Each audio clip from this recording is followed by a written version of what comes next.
ஆனால் ஓபிஎஸ் அவர்களை பொறுத்தவரைக்கும் நீங்கள் சொன்ன மாதிரி 3 முறை முதலமைச்சராக இருந்தவர் இன்னுமே பெரியகுளம் சுற்றுவட்டார பகுதிகளில் அவருக்கு ஒரு வாக்கு வங்கி இல்லை ஒரு சப்போர்ட் இருக்குன்னு வச்சுப்போமே. அவரை சேர்த்துக்கிட்டா பலம்னு நினைக்கிறதானே சார் எப்பயுமே ஸ்ட்ராட்டஜியாக பார்த்துருக்கோம். முடிஞ்ச அளவுக்கு உள்ள ஆட்கள் எடுத்துக்கணுன்ட்டு.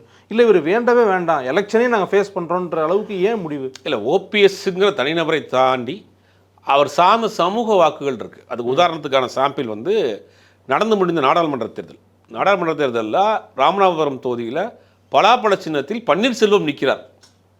என்ன பண்ணாங்கன்னா பன்னீர்செல்வங்கிற பேர்லேயே பன்னீர்செல்வம், பன்னீர்செல்வம், பன்னீர்செல்வம் பேர்லேயும் நிறைய பேர் போட்டாங்க.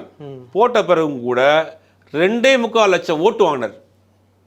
அந்த 2.25 லட்சம் ஓட்டு பன்னீர்செல்வம்ங்கிற ஒரு தனிநபருக்கு விழுந்த ஓட்டு இல்லை, பன்னீர்செல்வம் சார்ந்த சமூக ஓட்டுகள். அதிமுக 3வது இடத்துக்கு போயிடுச்சு. சாதாரண விஷயம் கிடையாது. 2.25 லட்சம் ஓட்டு ஒரு நாடாளுமன்ற தொகுதியில் வெற்றி வாய்ப்பை ஏறக்குறைய அப்படியே டச் பண்ணிட்டு வந்துட்டார். அவர் ஜெயிக்கலனாலும் அதிமுக 3வது இடத்து தள்ளிட்டாரு. இல்லை, அதுவுமே ஏறக்குறைய வெற்றி தான் அது.